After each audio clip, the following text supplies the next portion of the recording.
It was July 21st, 2001, when the Peterson family arrived at the Summer Glow Carnival in Apple Creek, Indiana, a town so ordinary it rarely made the news, much less history.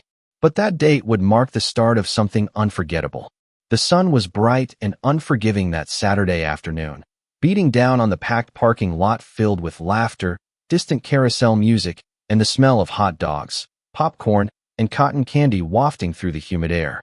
Laura Peterson clutched her son Noah's hand tightly as they walked past the entrance gate, her eyes darting between vendors and thrill rides. Her husband, Brian, pushed an empty stroller with one hand and held 2 lemonades in the other. Their youngest, Molly, barely a year old, slept in a carrier on his chest. Noah, just 7 years old, was unusually quiet that day, his gaze fixed on the towering Ferris wheel spinning above them. It was his first time at a carnival, and everything seemed too loud, too bright, and too alive. Still, he never let go of his mother's hand, until he did. They had been walking toward the petting zoo when Noah tugged at Laura's hand and whispered that he needed to use the restroom. The nearest facility was a row of blue porta-potties beside the funhouse. Laura looked around quickly. There was a long line at the hot dog stand, children running in every direction, balloons tied to railings, and loudspeaker announcements about a lost wallet and discounted ride tickets. She pointed to the restroom and watched Noah run toward it. He looked back once, giving her that smile he always did when he was proud of doing something alone. That was the last time she saw him. At first, Laura waited calmly. Then 5 minutes passed. Then 10. She approached the porta-potties and knocked on each one. No answer. She pulled open the doors. They were all empty. Her heart began to race. She turned in circles, scanning the crowd, her eyes flicking from face to face, child to child, balloon to balloon. Brian returned with Molly still strapped to his chest, holding a giant stuffed bear he'd won at the ring toss. When he saw his wife's pale face, he asked what was wrong. Laura didn't answer. She just pointed. The words wouldn't come. They searched on their own for the first 30 minutes, calling his name, showing his picture to food vendors, and checking every corner of the carnival. They asked the ride operators, the ticket booth workers, even the teenager in charge of the dunk tank. No one had seen a small boy in a red NASA t-shirt and light-up sneakers. Noah had simply vanished. By the time the police arrived, it had been over an hour. The entire carnival was put on a soft lockdown. No one could leave without showing ID. Helicopters were dispatched. Dogs were brought in. That night, search parties formed. The carnival stayed open, but the mood had changed. The bright lights seemed too harsh, the laughter too loud. The music twisted into something sour. Laura remained frozen near the porta-potties, clutching the stuffed bear, whispering his name. Reporters arrived by morning. Cameras panned across the rides and the food stalls. They captured Laura's tear-streaked face and Brian's hollow eyes. A police officer told them the odds of finding a child dropped significantly after 24 hours. They said things like no signs of abduction and no credible witnesses and no physical evidence. But Laura knew something was wrong. Something beyond what the police could explain. She kept remembering that look Noah gave her before he turned around. The smile. It wasn't just pride. There was something strange in his eyes, something almost reluctant. 3 days later, a carnival worker turned in a disposable camera they'd found on the ground near the restrooms. The photos showed blurry shots of the Ferris wheel, kids on the bumper cars, someone in a clown suit handing out lollipops. And then, in the final frame, Noah. He was standing by the funhouse mirrors. Behind him, a clown in faded makeup stood perfectly still, too far back to be part of the crowd. The clown's eyes were locked on the boy. The costume was old, the face paint cracked and smudged, but unmistakable. The authorities ran the photo through facial recognition, but got no matches. They interviewed all the clowns who worked the carnival. All denied seeing or knowing Noah. One even said the costume in the photo didn't belong to any of them.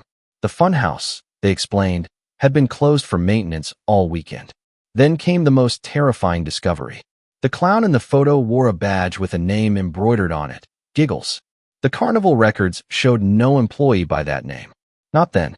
Not ever. Noah's case went cold within 6 months. Flyers with his face were stapled to telephone poles, mailed to post offices, posted in schools across the Midwest. The carnival moved on to the next town and the next. Eventually, fewer reporters came. Fewer neighbors stopped by with food. Laura and Brian began sleeping in separate rooms. Molly started preschool. The world spun forward, but one date stayed frozen in their home. July 21st, 2001. Laura never stopped checking every carnival that came through town. She saved every clown flyer, snapped photos of every funhouse mirror, and asked about Giggles wherever she went. She kept the stuffed bear in a sealed bag in the attic. She watched home videos of Noah brushing his teeth, building Lego castles, telling knock-knock jokes. Every night she left the porch light on, just in case. And every year, on that same July afternoon, she went back to the fairgrounds and stood near the old porta-potties, which had long since been replaced. She waited, watched, prayed, but Noah never came. The second day after Noah's disappearance was marked by the kind of silence that only follows panic. The carnival had reopened under heavy police presence, with officers posted at every ride, every exit, and every trailer. The Peterson family had been taken home that morning, escorted by 2 officers who tried and failed to console them. Laura refused to go to bed. She sat on the living room couch, surrounded by open folders filled with flyers, the television muted but tuned to the local news. Brian paced between the kitchen and the front window, watching the street for no reason other than to stay moving. Every sound, every footstep outside, made their hearts leap and then crash back down. Detective Morgan Hall was assigned the case, a man known for handling difficult missing child investigations across the state. He had graying temples, a low voice, and an air of exhaustion. He interviewed the Petersons for hours, gently extracting every memory, every moment leading up to that terrible disappearance. Laura recounted how Noah had been excited but quiet, how he had smiled at her before heading toward the restroom, how she had never imagined letting go of his hand would be the last real act she'd share with him. Detective Hall returned to the carnival that afternoon and spoke with every staff member. He focused particularly on the clowns. Most of them were older teenagers or 20-somethings in makeup, rotating through roles that included stilt walking, face painting, or juggling. None admitted to knowing a performer named Giggles. When shown the photograph, several pointed out the costume was out of date, not matching the uniforms provided by the carnival's current management. One even said the style looked more like something from the 80s. No one remembered seeing a clown standing behind the funhouse mirrors that day. The funhouse itself was locked, and according to maintenance logs, hadn't been in operation due to faulty wiring. Still, the police opened it. Inside, they found dust, discarded props, and the faint smell of old fabric and mold. But no sign of Noah, not even a trace of small footprints. They brought in a K-9 unit again and searched the entire carnival grounds. The dogs followed a faint scent to the edge of a trailer lot but lost it near the chain-link fence. It appeared as if Noah's trail simply stopped there. Beyond the fence was a wooded strip of land leading to the highway. That detail changed everything. It introduced the terrifying possibility that Noah had been taken away from the carnival entirely, driven off before anyone noticed. In the days that followed, volunteers handed out flyers and organized night searches. Helicopters circled overhead at sunset. The town's fire station became a command post, its lobby covered in maps, photos, and printed timelines. Laura and Brian went on the news, pleading for help. Tips came in from across the state, all of them dead ends. Someone claimed to have seen Noah in a gas station near Lafayette. Another said they spotted a boy matching his description with a man dressed in a dark coat near a rest stop. Surveillance footage from both locations was grainy and inconclusive. Nothing led to Noah. On the 6th day, a man from Ohio called the police with what he claimed was crucial information. He said he had seen a boy resembling Noah inside a parked trailer behind a supermarket near his neighborhood. Police swarmed the area, found the trailer, and broke it open only to discover it was empty and filled with discarded furniture. The man admitted later he might have imagined it. Stress and desperation blurred his memory. The case grew colder with every passing hour. Detective Hall continued his investigation into Giggles, tracking down old employee records from previous owners of the traveling carnival. He found that the carnival had changed hands 3 times in 15 years, each time with a new management company and little concern for maintaining consistent records. He finally came across an archived roster from 1993 listing a Giggles the Clown as part of the original act. The performer's legal name was Brent Holloway, born in 1954. A deep dive into Holloway's background revealed he had died in 1995 in a car accident in Georgia, which meant whoever appeared in that photo with Noah in 2001 was not Brent Holloway. Someone had assumed the identity of a dead man. The police released this information quietly to law enforcement networks, hoping it might trigger recognition or a link to other missing persons. But it only added to the mystery. Laura's anxiety deepened. She began keeping a notebook, logging every new lead, phone call, and news report. She called Detective Hall almost daily. Though sympathetic, Paul began answering less often, his updates more mechanical. He had other cases, other responsibilities. But for Laura, there was no other case. There was only the space where her son had once been. On the 10th day, a strange letter arrived at the Peterson house. It was a plain white envelope with no return address, postmarked from Cincinnati. Inside was a single Polaroid photo of a carnival trailer. The door was slightly ajar. In the window, someone had drawn a smiling clown face in red marker. Written at the bottom of the photo were the words "not yet." The handwriting was uneven, almost like a child's. Forensics found no fingerprints, no DNA, no identifying information. The letter was turned over to the police. Detective Hall made a public statement saying it could be a cruel hoax, a desperate act by someone seeking attention. But privately, he told Laura to keep her doors locked and to call him if anything else arrived. That weekend, the carnival packed up and moved on. The grounds were swept clean. The porta-potties were replaced with permanent structures by the Park Service. The funhouse was disassembled and shipped off to storage. But the Petersons remained in the same house, trapped in the same timeline. Time moved forward in all directions but theirs. Brian returned to work in the fall, though he rarely spoke to anyone. Molly began preschool, growing up with a quiet understanding that her brother was missing and her mother often stared at walls. Laura joined online forums for parents of missing children. She read every book she could find on unsolved disappearances.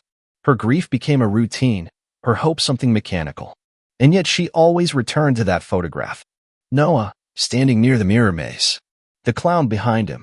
The unnerving stillness of that figure. Whoever had worn that costume, whoever had stared into the camera, had left a message in his eyes.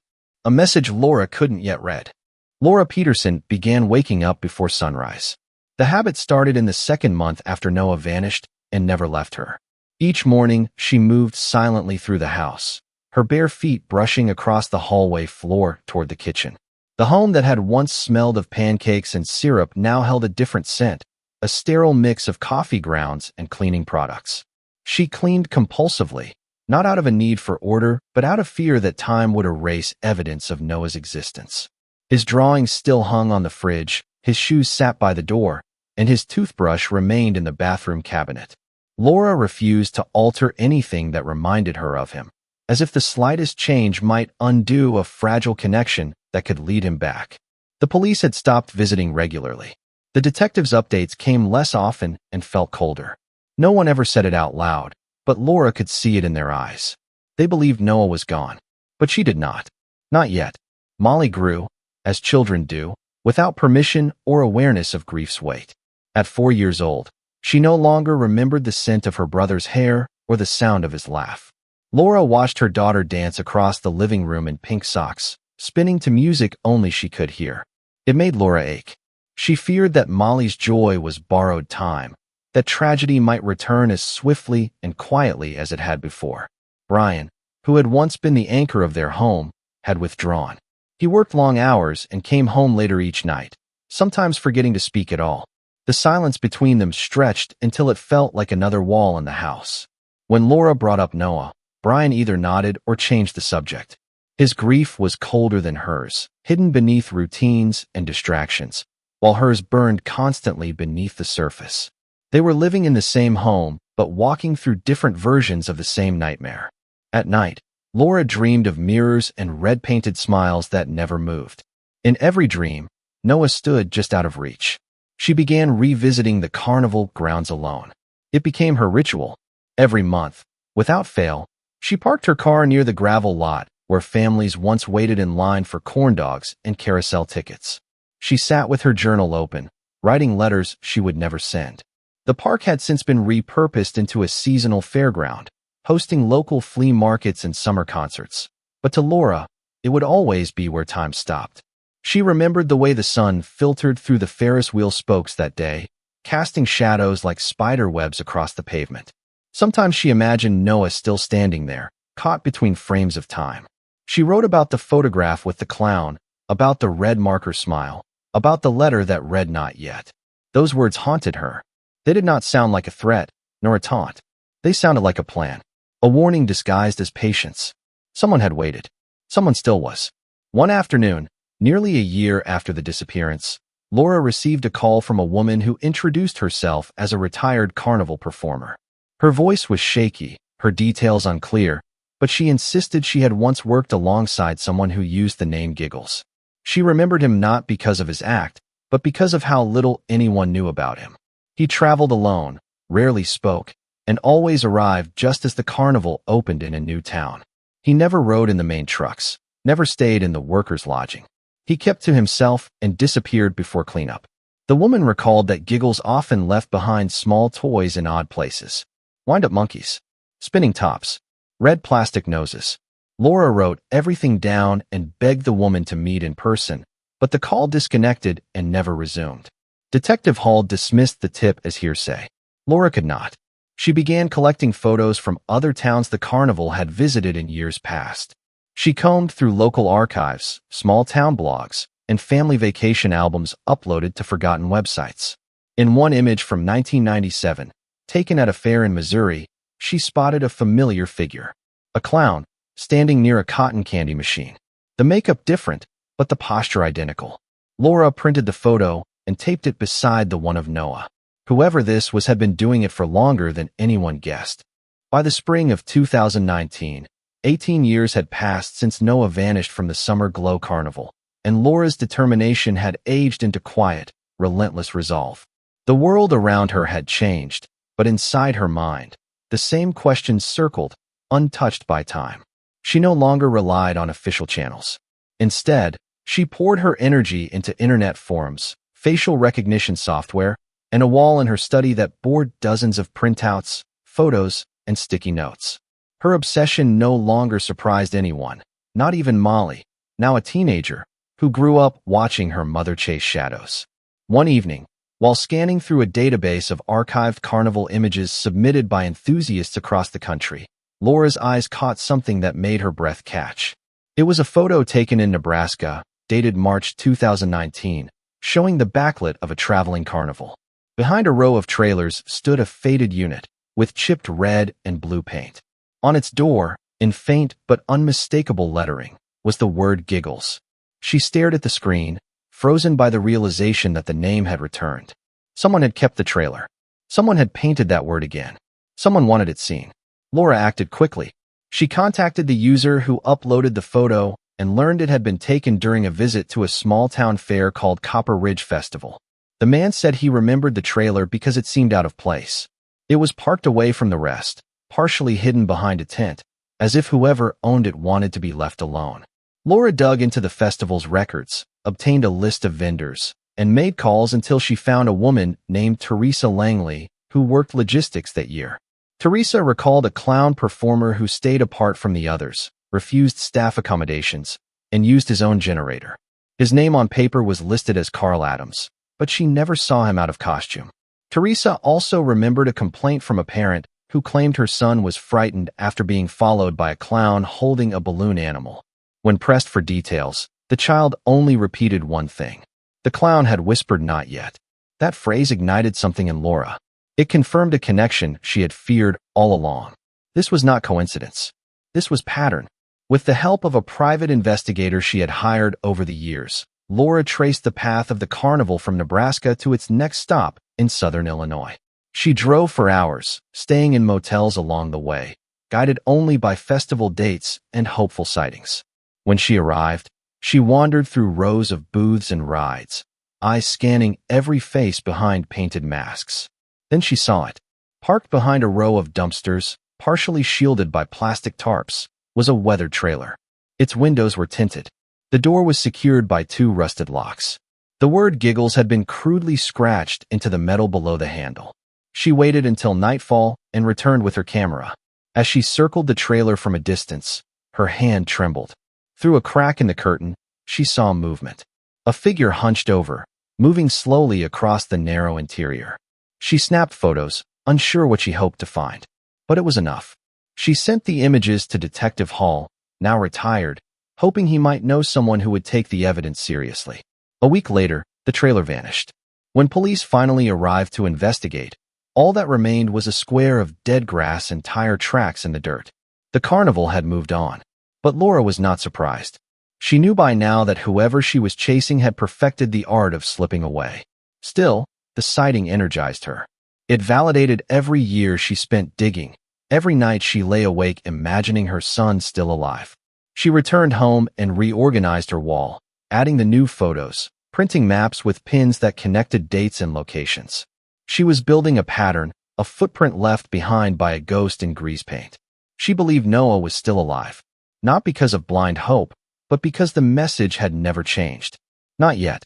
The phrase implied anticipation, preparation, a promise not fulfilled. If someone had wanted her son dead, they would have left a message long ago. This was different.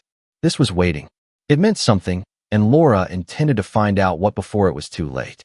The break finally came on an early October morning in 2019, when a man named Darren Lively contacted Laura through one of the online forums she frequented. He introduced himself as a seasonal electrician who had worked with multiple traveling carnivals over the past decade. His message was brief but unforgettable. He had recently been asked to disconnect a power line from a rundown trailer after an abrupt cancellation of a Halloween event in Missouri. The trailer had struck him as peculiar, partly because of its unusual wiring but mostly because of the way it was positioned, angled away from the lot, concealed by vendor tents, and guarded by a man who insisted on total privacy. Darren noticed the word giggles etched into the back door with what looked like a knife or screwdriver. Something about it felt wrong. After a few days, he had second thoughts and reached out to the forum using an anonymous name. When Laura saw the message, she immediately responded, and within hours, she had Darren on the phone. He agreed to show her where the trailer had been left. Together, they drove to an abandoned parking lot on the outskirts of a town called Medford Ridge. The trailer was still there. Laura stood frozen as she approached the trailer, her feet sinking slightly into the soft gravel. The autumn wind tugged at her coat, but she hardly noticed. Every inch of the structure seemed to confirm what she already feared. The exterior was faded, with rust creeping up from the undercarriage like veins of decay. A broken vent rattled against the side, and the front steps sagged under their own weight. The word giggles was no longer painted. It was carved. Deep gouges formed the letters, each one precise, deliberate, and unmistakable. Darren waited near the car, unsure if he had made the right choice by bringing her. Laura took a few slow breaths and pulled out her phone, taking photos of every angle. She circled the trailer and noticed that one window had been recently taped shut from the inside. That detail struck her hard. Someone had been trying to conceal something. She called the local authorities and explained everything in detail. When the officer arrived, he took one look at the trailer and requested backup. They were not taking any chances. The police searched the trailer under the supervision of 2 officers, one from the local department and one from State Patrol. Laura watched from behind the police tape as they opened the door with a loud crack. The smell that escaped was sharp and stale, like a mix of dust and chemicals. The interior was small, cluttered, and suffocating. On the left was a folding cot with a stained mattress, beside it a box of makeup kits and worn-out clown shoes. A mirror was screwed into the wall, its edges chipped. On the far end, behind a curtain, officers discovered a narrow compartment hidden beneath the floor. It was shallow and lined with old blankets.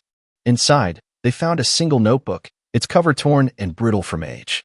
One of the officers handed it to the lead investigator, who began flipping through its pages while wearing gloves. What they found changed everything. The notebook contained names. Dozens of them. Some were first names only, others full. Each entry had a date, a short description, and sometimes a word or phrase beside it. One name appeared 3 times. Noah Peterson. Beside the final entry was a message scrawled in crooked handwriting. Still perfect. Still mine. When Laura heard what was inside, she could barely stand. The words echoed in her ears, louder than any scream. The police cordoned off the area and took the notebook for analysis. Laura was asked to give a statement and provide DNA for comparison. They found strands of hair beneath the cot, fibers from clothing tucked behind the storage panels, and a tiny piece of fabric stuck in the trailer's rear hinge. Everything was sent for testing. The officers did not give promises, but their tone had shifted. This was no longer considered a cold case. It was now an active investigation. Laura sat in her car for hours afterward, unable to drive away. She stared at the spot where the trailer had stood, imagining her son inside, wondering how many times he had cried out, how long he had waited in the dark. There were too many questions and no immediate answers. But for the first time in 18 years, she had proof that Noah had been alive after that day in 2001. Someone had kept him. Someone had kept track of him. In the days that followed, the story made national news. Reporters stood outside the Medford Ridge Police Department, reciting the known details with solemn expressions. The trailer was transported to a secure facility for further inspection. Forensics teams combed through every inch, cataloging fingerprints, fibers, and potential DNA. The notebook was authenticated and scanned, and several names were linked to missing persons cases across 5 states. Noah's name appeared 3 times, always with the same birth year, always with some variation of the word clean or ready written beside it. Authorities speculated that the notebook functioned as a kind of ledger, a record kept by someone who viewed their victims as possessions. The FBI took over the case, citing possible interstate criminal activity. Laura cooperated fully, offering everything she had ever collected, every photo, letter, receipt, and map. She became both witness and researcher, both mother and detective. Though exhausted, she refused to stop. She knew that somewhere in the folds of this nightmare, her son might still be alive. And if he was, she was not going to fail him again. When the DNA results came back from the forensic lab 3 weeks later, the lead investigator called Laura directly instead of sending an email. The tone in his voice gave her pause even before he spoke the words. The hair strands and fabric samples recovered from the trailer matched not just 1, but 2 missing children. One of them was Noah Peterson.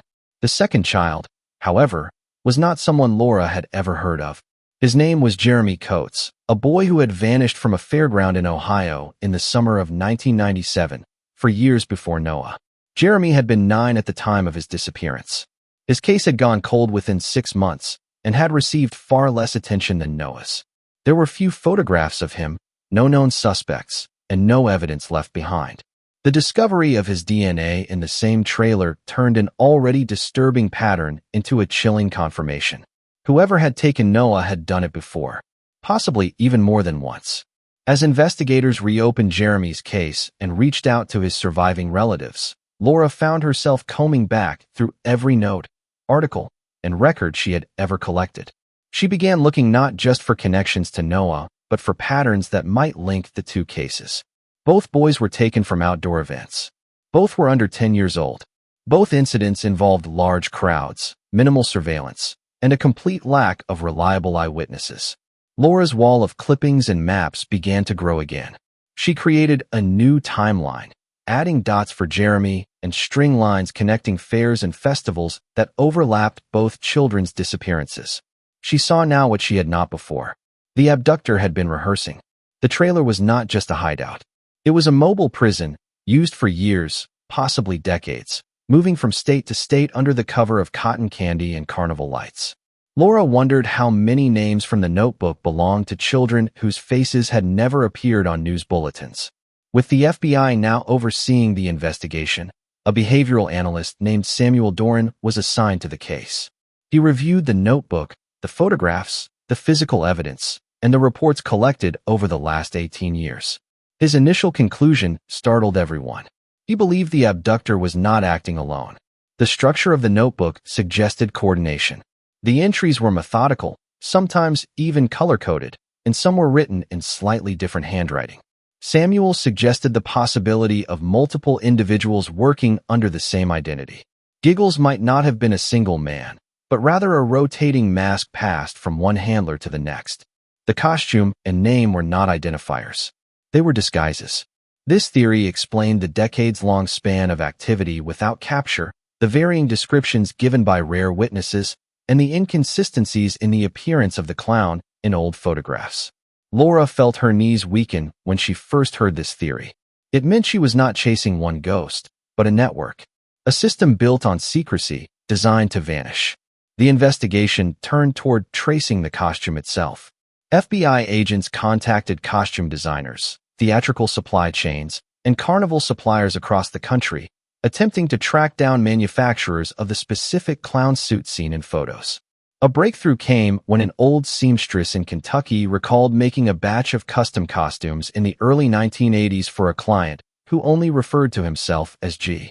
She had made 6 identical clown suits, each with blue ruffled collars, white sleeves, and a red star stitched near the wrist. She never met the man. All orders were handled through mail and paid in cash. The handwriting on the order slips was later matched to one of the notebook entries. That confirmed it. The Giggles persona was older than anyone had guessed. It had not begun with Noah or even with Jeremy. It had begun years earlier, passed down like an heirloom from predator to predator. As agents pursued leads across state lines, Laura remained focused on her own research. She analyzed every fairground, every scheduled carnival stop, and every local report of missing children going back to the early 1980s. She created a master list of unexplained disappearances involving children under 12 who were last seen at events involving traveling attractions. The list grew to over 30 names. The task was overwhelming, but Laura pressed on. She believed now more than ever that Noah was still out there. She believed the person or people responsible had not stopped, only adapted. What disturbed her most was the consistency. The name Giggles had appeared sporadically in news reports, complaint logs, and background chatter at fairgrounds. Always dismissed as a joke, a myth. But myths are often born from something real. The FBI's efforts began to narrow when a lead from Utah placed a trailer matching the description of the one in Medford Ridge at a county fairground just 2 months before it was found in Missouri. Surveillance footage from a nearby gas station captured a blurry image of a figure in clown attire fueling a truck attached to the trailer. The footage was not sharp enough for facial recognition, but the truck's license plate was visible. The plate had been registered to a deceased man in Montana. The registration had expired 5 years earlier, suggesting the plates were stolen or forged. This fit the profile.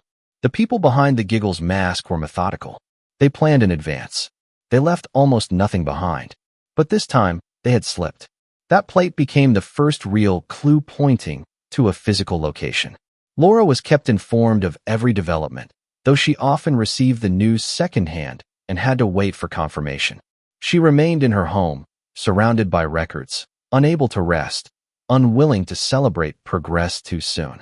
She knew the line between hope and heartbreak was razor thin, but she also knew that the truth, however awful, was better than the silence that had ruled her life for nearly 2 decades. The name Giggles had once been an unknown shadow. Now it was a symbol of a cruel legacy, one she was determined to destroy. The investigation's turning point came from a place no one had anticipated. As the FBI deepened their analysis of archived carnival footage, they stumbled upon a promotional VHS tape from 1991, submitted by a former carnival marketing director in response to a public request for historical media. The footage showcased colorful rides, smiling families, and performers in costume advertising the summer tour dates of a now-defunct traveling fair known as Jubilee Trails.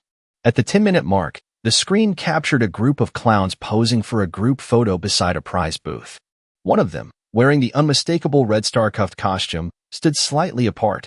His face was painted white with exaggerated features, the exact configuration Laura had memorized years ago. Unlike the others, he did not wave. He did not smile. His stance was rigid, arms straight at his side, head tilted slightly down. The video had no sound, but the presence of that single figure exuded something entirely different from the joy around him. An analyst slowed the footage frame by frame. In one instance, the wind caught his collar, exposing a thin scar running down the side of his neck. A search began to identify this specific clown among the many who wore the mask. The scar would be the key. Agents reviewed employment records, internal rosters, and third-party vendor documents connected to Jubilee Trails. None of the listed clowns matched the scar or body posture. A comparison of time cards and route logs narrowed the list to 3 possible candidates. The most promising was a man named Byron Keene, who had worked for the fair intermittently between 1989 and 1994 as a part-time performer. He had no fixed address during those years and had used multiple mailing boxes to receive payments.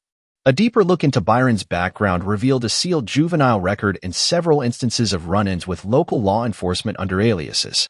The scar, however, proved difficult to verify. There were no official medical records matching that detail. Still, the investigation pressed on, requesting access to a closed case from 1982 involving an assault on a school janitor in rural Nebraska. The perpetrator had been a teenager. His mugshot showed the same scar. The suspect's name on the file was not Byron Keene. It was Linda Keene. That revelation shifted everything. The clown costume had hidden more than a face.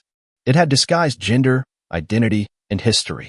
Linda Keene had been sentenced to a juvenile correctional facility for 3 years, released at 18, and disappeared from the system shortly after. No driver's license. No employment records. No tax filings. But the name Byron Keene began appearing in Carnival contracts 3 years later. The FBI theorized that Linda had created a male identity to escape detection and had re-entered public life under this new persona. The Giggles clown became her mask, both literal and symbolic. Investigators traced her path through carnivals across multiple states. They contacted surviving family members, most of whom had lost contact decades ago. One estranged cousin confirmed that Linda had always been obsessed with circuses as a child and had once talked about living inside a trailer so she would never have to stay in one place. With this new understanding, agents began reassessing every photograph and report associated with Giggles. Witnesses had always described the clown as unsettling but rarely specific. People remembered a presence, a feeling, never details. The costume had neutralized distinctions, made the figure blend in while standing apart. Knowing now that the original Giggles was a woman disguised as a man added weight to earlier inconsistencies. It explained why her voice was rarely heard, why she avoided close contact, why she had remained on the margins of every event. But there was more. Analysts now suspected that Linda had not acted entirely alone. While she may have been the origin, the identity may have continued after her. That would account for newer sightings, newer children, and more entries in the ledger beyond the years she could have operated solo. The Giggles mask had become a legacy. A twisted symbol passed like a torch. Laura was briefed in private. She listened without interruption as the agents explained Linda's history, the transformation into Byron, and the possibility that someone else had continued the cycle. Her mind struggled to hold both horror and clarity at once. A woman had taken her son. A woman pretending to be someone else, pretending to be something he would trust. Laura felt betrayed by every assumption she had made. She had always imagined a man. She had pictured a monster with broad shoulders and a hidden face. But now the image blurred. Giggles had not only erased Noah's name from the world. She had erased her own. Laura wondered if that was the true goal all along. Armed with this information, agents turned their focus toward known associates of Linda or Byron. They followed rental histories, warehouse lease agreements, and storage unit records under both names. In late November, they located a facility outside of Tulsa, Oklahoma. A unit registered to be Keene had remained unpaid for 4 months. With legal clearance, they entered and found a chilling cache of old carnival props, costume pieces, and boxes labeled with first names. Inside one of the boxes was a red NASA t-shirt. It matched the description Laura had given 18 years earlier. For a moment, she could not breathe. She had not seen that shirt since Noah disappeared. Now it sat in a plastic evidence bag, stained but intact. Nearby, another box held dozens of ID badges, all from various carnival companies, each with different names and faces. But the same red star appeared on each one. The identity of Giggles had not only been assumed, it had been institutionalized. The discovery in Tulsa marked a pivotal escalation. Now possessing physical proof of Noah's connection to the storage unit, the FBI shifted its efforts to identify any recent activity associated with the address. They pulled security footage from surrounding businesses, focusing on the last 3 months of traffic near the facility. One segment caught the attention of analysts immediately. It showed a silver pickup truck pulling into the lot after hours, stopping briefly in front of the unit registered to be Keene. A tall figure exited the driver's side, his movements cautious and practiced. A second figure, smaller and younger, stepped out behind him. The boy appeared tense, looking around as if expecting to be seen. His behavior was protective. He stayed close to the man, but seemed wary. For a few seconds, he glanced up at a nearby camera. Though the image was pixelated, investigators froze the frame and enhanced it. The boy had a scar along his jaw, the same one Noah had received as a child after a fall on his bike. Laura was summoned to view the footage. The agents made no promises, but she recognized the profile immediately. It was a moment that shattered her. The posture, the way the boy reached up to adjust his sleeve, the nervous movement of his hands. She remembered those gestures from years of watching home videos. Even without a clear face, she knew in her bones. This was her son. He was not a memory. He was real, alive, and moving somewhere through the world with someone she did not know. Investigators believed the man was not his captor, but someone who had helped him escape. The interaction between the two did not show coercion or fear. It showed collaboration, familiarity. The way the boy moved around the man suggested trust, not dominance. The theory emerged that Noah may have gotten away years ago and had remained in hiding, perhaps helping others or searching for a way back. The trailer, the clues, the storage unit, all could have been pieces left behind by him as breadcrumbs. Agents began a nationwide alert using the truck's partial plate, cross-referenced with vehicle databases and recent highway camera captures. Meanwhile, behavioral analysts crafted a profile not just for the potential abductor, but also for Noah. They predicted he would avoid conventional institutions, use cash over cards, and avoid internet exposure. They speculated that he would stay near rural or fairground areas, places that once marked his captivity but now offered him cover. Laura struggled with the emotional weight of this possibility. If her son had been free for years, why had he never come home? Why had he not called, not written, not sent a message? Then she remembered the phrase that had haunted her from the beginning. Not yet. Those words may not have belonged to the abductor. They may have been Noah's own warning. A signal that he was biding time, laying a trap, or gathering information. It was not a message to frighten her. It was a promise.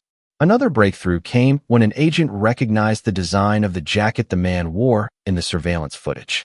It bore a logo linked to a small amusement equipment company based in Arkansas. The company had subcontracted ride operators for small carnivals throughout the Midwest. Undercover agents were dispatched to their locations. Within days, one team identified the truck parked behind a ride called Tilt Vortex at a festival in Georgia. The truck was empty.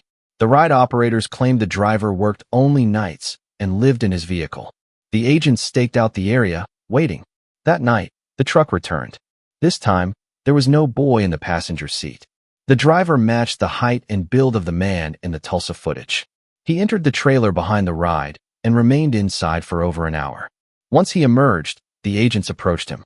The man ran, but was quickly subdued. He gave his name as Eric Price, a former carnival worker and mechanic.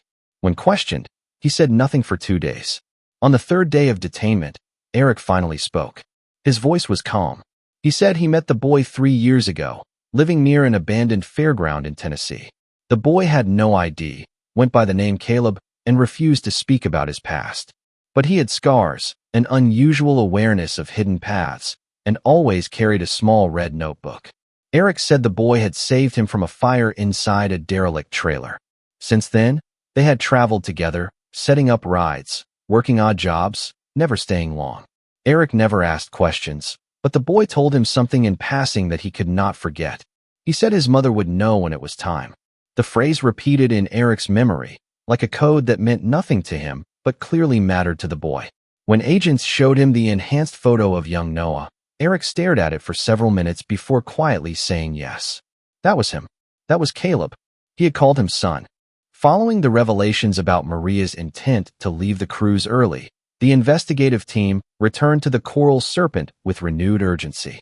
Though the ship had been largely stripped for decommissioning, certain areas remained intact, especially the captain's former quarters. Claire had mentioned the strange positioning of the maintenance hatch and its proximity to those rooms. She had also reviewed the photos taken during the first inspection and noticed something unusual about one wall in particular. It was the one behind the main mirror in the captain's suite. In every documented photo of the room, the mirror appeared slightly off-center, its edges subtly misaligned with the rest of the wall. Claire passed the detail to the lead investigator, who ordered a thorough structural check. Engineers on-site brought in tools and began examining the wall. Within hours, they discovered that the mirror had been mounted over a false panel, one that swung inward like a door. Behind the panel was a narrow cavity built into the wall, about 6 feet high and 3 feet deep. It was not listed on any architectural drawings. The interior was lined with soundproofing material and had been painted black. A single overhead bulb was wired into the top of the space, controlled by a separate switch located behind a loose board near the floor. The compartment was hidden in plain sight. There were scuff marks on the inner walls and a torn piece of fabric caught on a nail. Forensics later confirmed the fabric matched the lining of Maria's navy dress. No one spoke as the team documented the site. The implications were immediate and horrifying. The compartment had been used to hold someone, if only temporarily, and Maria's dress proved that someone had been her. Claire received the call that evening. The lead investigator's voice was steady but grim. What they had found was not just evidence. It was confirmation. Claire drove to the port the next day to see the space for herself. Standing inside the captain's quarters, she felt the silence settle over her like a second skin. The panel had been opened for inspection, revealing the narrow void behind the mirror. She stepped closer, hesitant but unafraid. Her hand brushed the edge of the panel where the scuff marks had collected. For a moment she imagined Maria here, alone, perhaps frightened but still trying to understand. The compartment was not large enough for comfort. It was a space of control, of intimidation. Claire turned to the investigators and asked how long someone could be kept inside without notice. One of them answered softly, "Just long enough." Claire nodded. Maria had been hidden before she vanished. That explained the missing footage. It explained the delay in alerting authorities. And it explained the captain's cold, methodical notes in his journal. Back at her apartment, Claire added the new findings to her wall of evidence. She printed a photo of the hidden compartment and pinned it next to the map of the maintenance hatch. Together, they revealed a calculated system of concealment. Maria had planned to leave. Someone had found out. She had been intercepted, taken through the hatch, and placed into a hidden space within the captain's quarters. The panel, the soundproofing, the overhead bulb, every detail pointed to premeditation. This was not a spontaneous act of violence. It was planned, structured, and worse, it was not the first time such a space had likely been used. The thought sent a chill through Claire's spine. The cruise line issued another statement, this time acknowledging the possibility of criminal misuse of ship structures by senior crew. Legal actions were now in motion. Claire was scheduled to testify before a federal committee within weeks. The media picked up the story with renewed intensity. The hidden compartment became a symbol of everything that had gone wrong aboard the Coral Serpent. News anchors replayed renderings of the room. Advocates for crew's safety demanded full reform.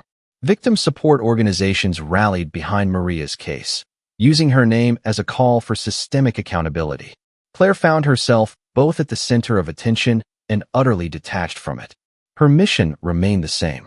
The truth had to be told in full, every corner illuminated. She reached out to Morales one final time and asked if he had known about the compartment. His reply was quiet but honest. He said he had seen the panel once, years ago, but had not known what it concealed. He now believed it had always been intended for use. Claire thanked him, not for what he had done, but for what he had finally chosen to reveal. As the sun set over Charleston, Claire walked along the shoreline with a printed photo of the compartment in her pocket. She paused near the water and looked at the horizon, the same place Maria had loved to sketch. The sea was calm, the waves small and regular, as if mourning in rhythm. Claire took out the photo and held it tightly, then whispered her sister's name. She did not cry. There were no more tears left. Only purpose. The wall behind the mirror had once hidden the truth. Now, it stood exposed, its silence broken by light and memory. Claire turned from the water, her steps steady, her path clear. Justice was no longer a question. It was an unfolding certainty. And Maria's story, once buried in a panel of shadows, was now carved into history. The day of the hearing arrived beneath a sky heavy with gray clouds, as if the weight of everything Claire had uncovered now rested above the city itself. She stepped into the federal building carrying a single folder. It was thin compared to the boxes of documents others brought, but it contained only what mattered. The photo of Maria in the lounge, the unsent message from her phone, the schedule of her planned ferry departure, the fabric found in the hidden compartment, and the photo of the bracelet retrieved from the captain's private safe. These were not just evidentiary points. They were symbols. Claire sat down before the panel, looked each member in the eye, and spoke without notes. She told them about her sister, about Maria's quiet strength, her love of drawing clouds, her instinct to trust, and the pain of betrayal that followed. She told them that this had never been a story about a missing person. It had always been a story about those who decided some lives were too small to protect. She explained how silence had allowed harm to hide in uniform, how fear had lived beneath decks and behind mirrors, and how the sea had not taken her sister. People had, and they had built a system to keep doing it. When Claire finished speaking, the room was still. No questions followed. The panel thanked her, but their words were quieter now, less rehearsed. Something in the air had shifted. Her voice had reached them.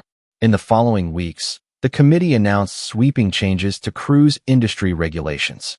Hidden compartments were now subject to mandatory disclosure. All passenger complaints required real-time review by independent monitors.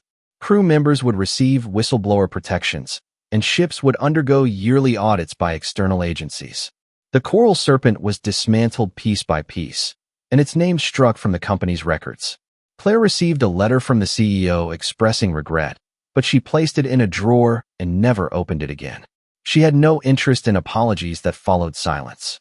She watched the reform spread through headlines, saw advocates cite Maria's story in hearings across the country, and received hundreds of messages from people who had lost someone in ways they never could explain until now. Still, Claire did not feel triumphant. She felt hollowed out and calm, like someone who had crossed a vast ocean and found land that looked nothing like home. She kept the bracelet on her desk for several days, uncertain of what to do with it. It was the first thing she had recovered, and the one thing that stayed with her through every stage of the truth. She had once believed it would be enough, a token of her sister's presence. But now she saw it differently. The bracelet had never been a symbol of Maria's memory. It had been a symbol of how far someone had gone to erase her. And Claire had no desire to keep a relic of erasure. She drove to the shoreline on a warm morning, just as the tide began to rise. The beach was nearly empty. She carried the bracelet in her pocket and walked to the far end of the pier where the wind came strong and steady. She stood there for a long time, the ocean stretching endlessly before her, and thought of the night Maria had stood on the deck of the Coral Serpent, the wind in her hair, the future so close she could reach for it. Claire took the bracelet from her pocket and held it in her palm.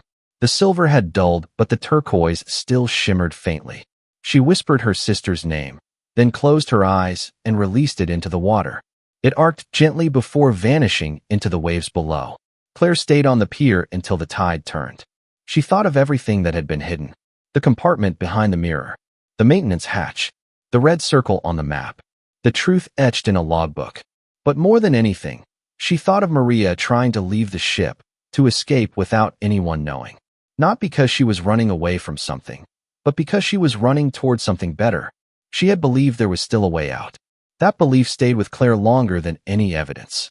In the end, it was not the horror that defined her sister's legacy. It was the decision to act. Even when the path was narrow, even when time was short, Maria had planned to live. And that plan had become the most powerful part of her story.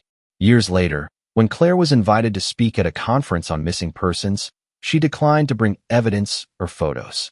She stood in front of the audience with empty hands and told them instead about a young woman who saw a storm coming and chose to move anyway.